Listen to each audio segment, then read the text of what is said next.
Mm, mm, mm,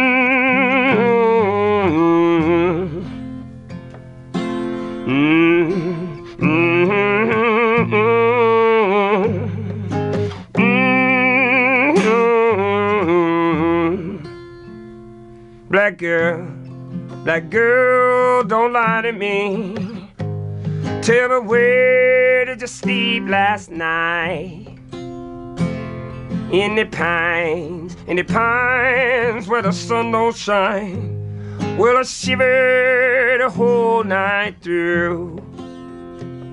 Black girl, where will you go? To the place where the cold winds blow. In the pines where the sun don't shine. Well, I shivered the whole night through. It sound like this.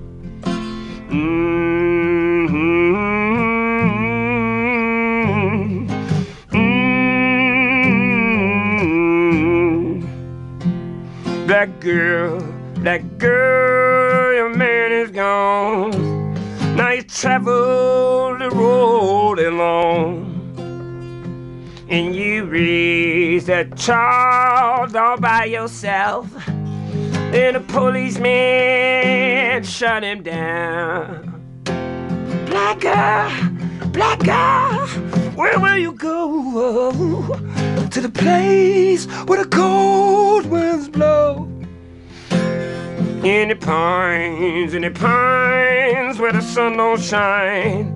Well, I shiver the whole night through.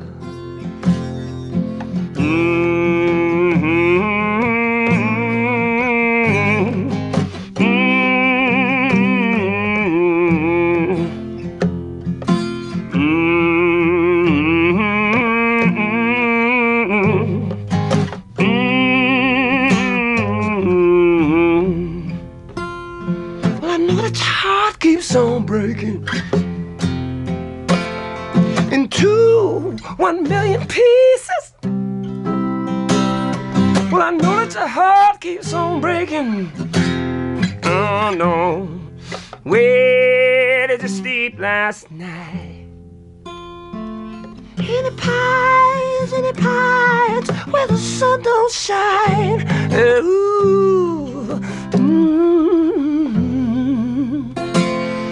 In the pines where the sun don't shine.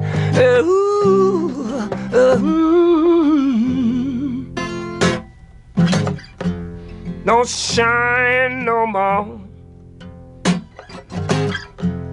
Don't shine no more. Don't shine no more. Don't shine no more. You've been listening to Fantastic Negrito live on KXCI's home stretch from historic Hotel Congress. His new album entitled Please Don't Be Dead. He's playing at Congress this evening, and you can find out more information about him at fantasticnegrito.com. I would love to ask you a little bit more about the history of the album and kind of coming back to this blues part. You've mentioned that the birth of your son was also a galvanizing factor in reconnecting with this style of music. Can you speak to that a little? Well, back then I was like, I was a weed farmer, so I quit,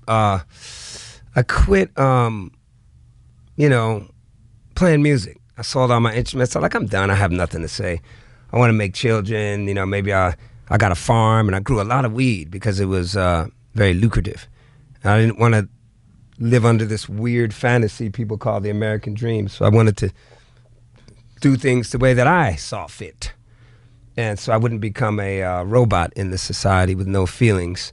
And what happened is then it ended up being the American dream after. Damn it. Damn it, damn it, damn it. But anyway, I had a little baby boy. He was beautiful. And I thought, wow, I like this kid thing. And they left me alone with him one day, and that freaked me out.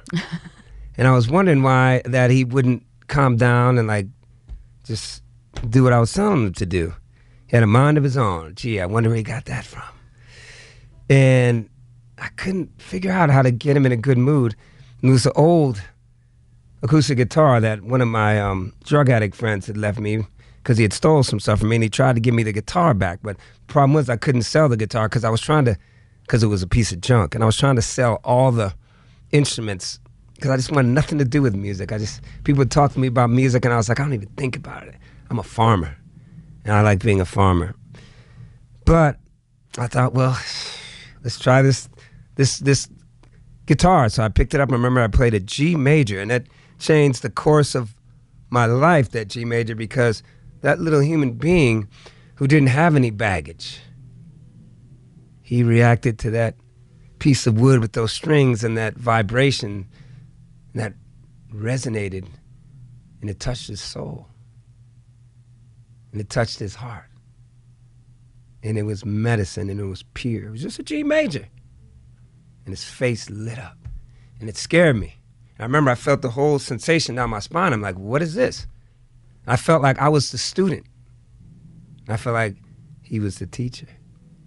And in that one moment, I didn't know I was going to start playing music again, but I knew that something very important had happened. There was a lesson that, hey, this music thing, this is probably the language of humanity before we could even speak to each other. When we lived in the bushes and in caves with dogs, I think we were humming and boom, blah, blah, blah, blah, blah, blah. And I think that I was listening to a lot of like what I call like black root stuff, like my grandmother's uncle, who was 10 years older than her. His name was Horace Brown. And it was in rural Southern Virginia, and I'd go there in the summers, and it was kind of horrendous, but he was the highlight. Every summer, and that was just in my DNA, and I didn't know. My great-grandmother playing the organ and spirituals, and I was like, boring, I like hip-hop. But this guy was like the blues to me. He had the stories. And he liked me. He'd call me Amos. I'd just say, Amos, boy, come on out here and sit with me. And he would send me to the one store. And I was young. And it was a dirt road. And the town is called Nathalie. It's not even on the map. And he said, you go get me that Johnny Walker Red. And I go to the store, and they'd say, you must be one of those Browns. And I was shocked. I was like, how do they know? Of course, I'm a dumb kid. Gee, this is great. They're magical people. Magical redneck people. It was great. And they were like, sure. And I was like, wow, I'm like really young buying this liquor. And I came back, and we'd sit on the porch. There was no neighbors. The one neighbor had an outhouse, which was fascinating. So I guess we were doing well, and we didn't have an outhouse. And he'd mix the Johnny Walker Red with grape juice. And I was like, I knew that was crazy as a kid. That seems crazy. That seems really crazy. It doesn't sound very delicious. But he'd drink that, and he'd just tell me the most fascinating stories, and he would play this music. I think like I had cousins who were sheriffs, and he had cassettes, so he'd play this music, and it was just like, guitar and vocals. I didn't know really who it was that he was playing, but I remember going searching for this music, and that's where I got reconnected with music I'd heard all my life, but I wasn't interested in it. But for some reason, at that period in my life, being like 40 years old, I'd lived enough where I'd failed, and I'd been humbled, and I'd lost my hand in an accident, and all these things had happened to me that suddenly the music made me cry. And I listened to Skip James, and his voice felt like a blanket. And I was like, oh my God. And I listened to R.L. Burnside, and I thought, man, is that West Africa? Because that's what it feels like to me, just the rhythm of the guitar. And I listened to Robert Johnson, and I thought, wow, now there's the king of all this. There's the king. And I was listening to that music, and I thought, no way, I can't slide guitar and all that. No, I can worship it, but it's like, that music was so punk rock to me. It was like so like in your face at that time. You're fighting against a system of oppression. And you're one man with one guitar. And you got a middle finger the size of Texas back at these people with the foot on your neck, and they don't even realize that you're giving them the middle finger. I mean, I just thought, wow, these are geniuses. This is royalty that I'm listening to. So when I started wanting to get back, this is a long story, I know.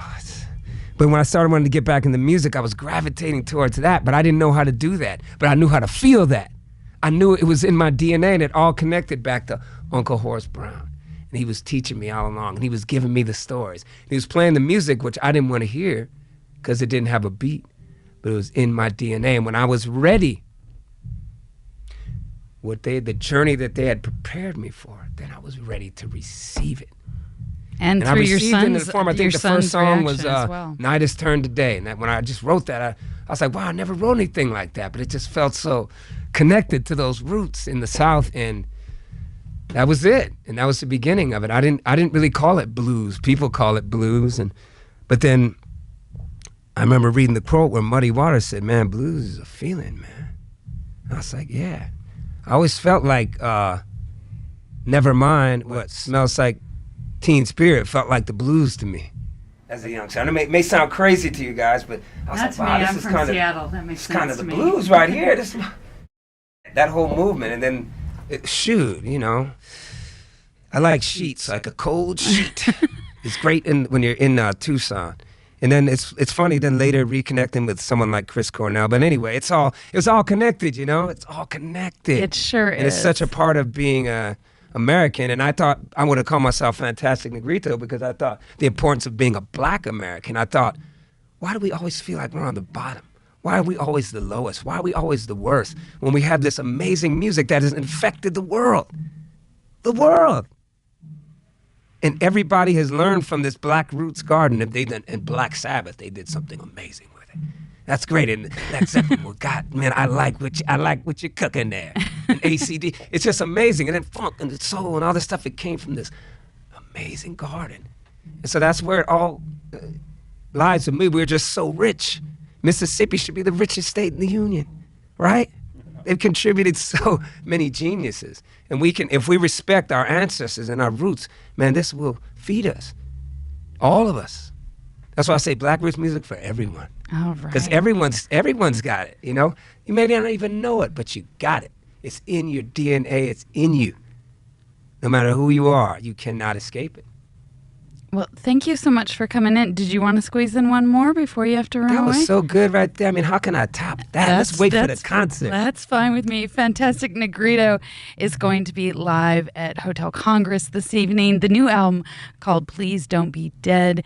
And you can find out more information at fantasticnegrito.com. Thank you again so much for coming in. And thank you very much. You are very important to me. Oh, thank you. This is Algiers here on the home stretch on KXCI.